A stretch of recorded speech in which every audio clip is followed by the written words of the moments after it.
we have to research other organizations to see what they're doing before creating, look at their outcome framework before we start doing those. So again, this page, on page 73, as well as on page 74, it talks a lot here about output measurement as well as outcome measurement. And so output measurement tools document services and processes provided by the agency, and outcome measurement tools document the change that happens as a result of. So intake forms would document how many people were enrolled, so that's like an output, okay? But a pre and post test would talk about the gain in knowledge, and that would be an outcome.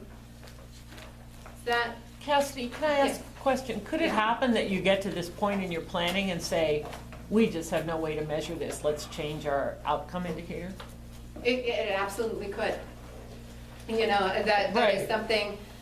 And so at that point, you could look at too, do we need to modify it to have it be at a different level? Right. Can we turn this into a community thing and be able to measure at that point? Because if you can't follow up, you kind of don't want to make that one. You don't want to do it, absolutely. Right. And that's, again, we have to be really effective with the planning and the implementation cycle, and that's why we have to be methodical and pragmatic with our approach, because we have to get to this spot where we can have observable and reportable results on that Roma cycle. So that's a good question. Progress and achievement can be appraised in both qualitative and quantitative terms. And these two types they just measure intervention, or they are interwoven, qualitative and quantitative. And so they shed light on one another, and they both are necessary to illuminate the ways and to what extent lives have been changed. So qualitative, it can be kind of in the realm of the intangible, such as instilling hope in a patient who might have a terminal illness.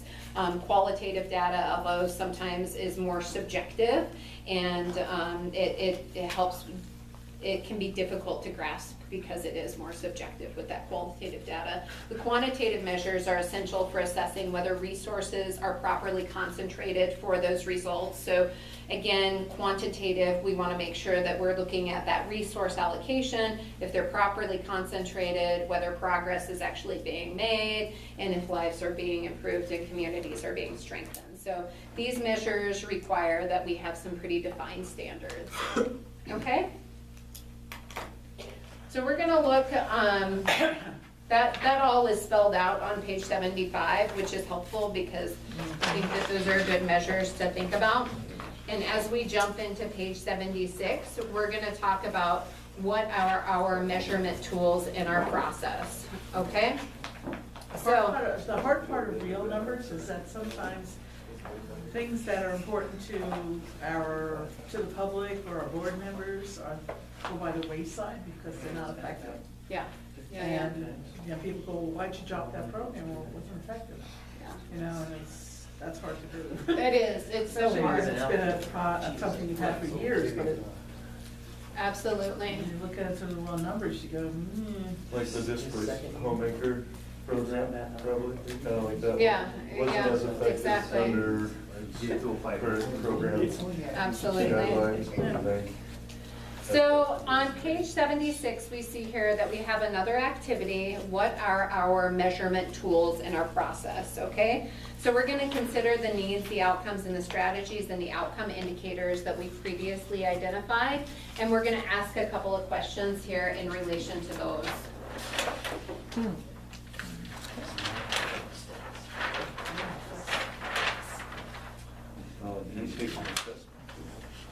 Oh, I messed up on this one, so there is nothing fun to reveal under there. I just it's white out. It's white out. I just didn't. So pink out. So that's pink out there. So see that I have 3 different columns. So we have measurement tool, we have our data source process, and we have the frequency. And these are actually 6, 7, and 8 on our Roma module, which means that we are getting close to the end. So, and we need to, just for the purpose of time, really stay on point here and identify what measurement tools will we use to document our results, which is families, access, affordable housing. So I'm going to take out a couple of those words. So Oh, And take an assessment would be helpful initially, for sure, to get some data points. Okay, and so in terms of a measurement tool, again, that's kind of an output process. What are we but we'll put measuring? down Right Okay. now, Measuring number of families, intake. access to affordable housing. Okay, so in terms of an how did we come up with those outcome, 5, you mean? I mean, what sort of an outcome would your department be able to report on in terms of accessing affordable housing? I don't know that we would know. Will you process the vouchers that are paid to the third-party vendors? And in order for those vouchers to be processed for people Oh, that have we gotten could that count. financial. Yes. Yeah, so you would have financial reports because that report has to have in place a signed lease. And we have to Right. make sure that it's going to that third-party vendor. And that's So- hard data. Yeah, exactly. So we're gonna put down that financial report because we have, We do. yep, we have it, okay? Mm-hmm. And that's an outcome, okay? So that's something that happens as a result We of the can count the provision number services. of different households we provided that to. Absolutely, Mhm. exactly, exactly. So number 2 here, what would be our data source? For that? For our outcome, for measuring our outcome and making sure that we're staying on track with that. So what's collecting the data? Where are we collecting the data? Is that what that means? Yeah, I mean, it can be a file cabinet, Yeah. you know what I mean? It can be It could be case your notes, it can finance, be, it could be your- exactly. Right, so one is our financial system, you can just write MIP, but it's our MIP. financial system. Okay, So yeah, that's the, how many are in the numerator, so to speak, right? Cool. What I can't count is how many are in the denominator. exactly, because you're seeing people that have actually Right. been able So to that's what we accomplish use that. the So numbers. what we would know is case notes, right? Because that's gonna show all of the people that have sought out our services. We don't have that, our outcome indicator up here yet. But we know that we have 180 that are seeking services. Not all of them are going to be getting that assistance, but case notes are gonna reflect that all of them had some type of interaction, okay?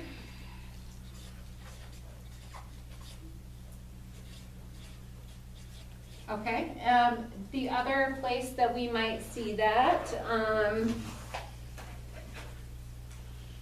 any other ideas?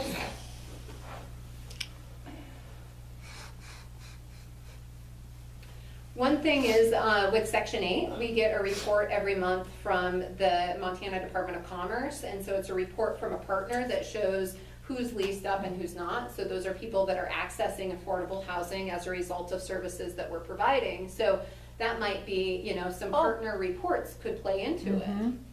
Does that feel comfortable? So I don't remember what our Section 8 involvement is, but we might give assistance, but we also help someone else get Section 8 assistance. I mean, is Right. that- And we oversee the whole grant with Right. that. Yeah. So is that specific to Section 8, or is that just all housing? It could be partner reports from anyone, really. Right. Because we're also gonna be getting partner reports from, you know, if we wanted to get partner reports from Sam House, we could see how many people are there. So that's a part. Frequency, how often do you guys input information into MIP?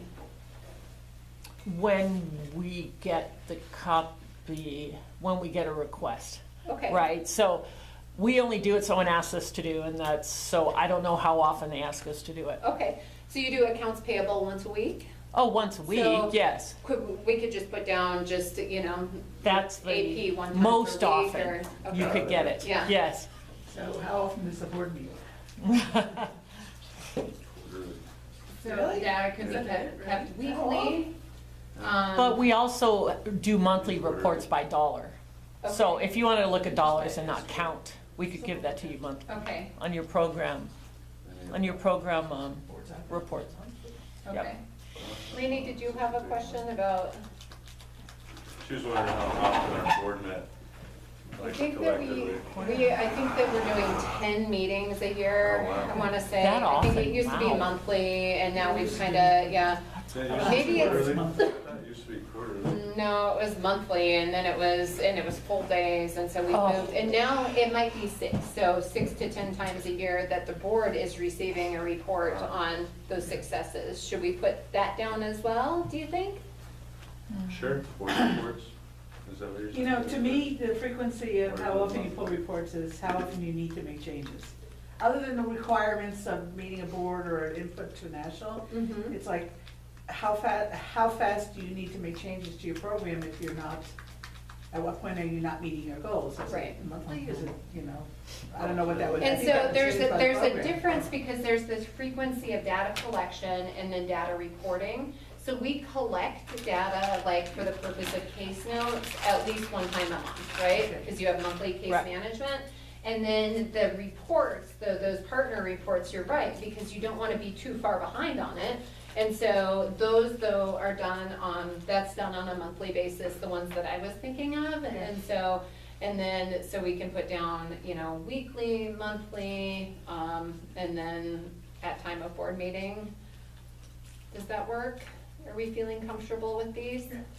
And then annually, when you have to, or whomever completes the old IS that you now call something else, The AR, the AR. Okay. And no reflection.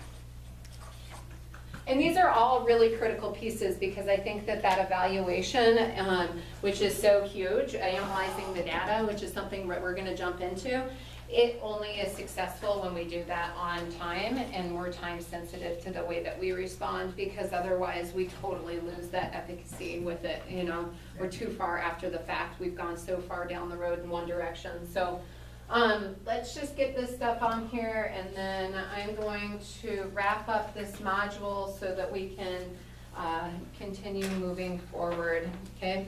So key points here, we have the definition of success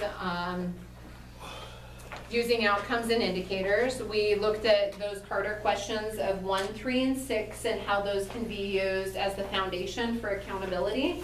We have a focus on both outputs and outcomes and why these are important measures. We introduced the concept of performance targets and actual accomplishments. We make the case that the performance in human services should be made realistic with our goal setting, similar to what's found in the private sector in terms of performance, accomplishments that are there.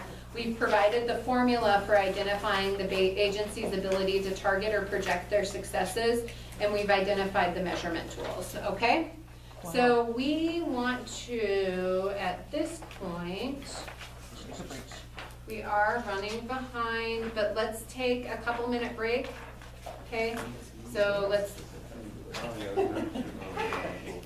start back here at, let's Real time. say at Real time. 1:55. That is the real time, I fixed it. I figured Yeah. you would. What'd you say? 1:55. Oh, that's long. Or no, I'm sorry. We don't want that. 150. 150. Yeah, 150. Let's say you said from 10 to 15 and we're running behind. No. We better. Back home.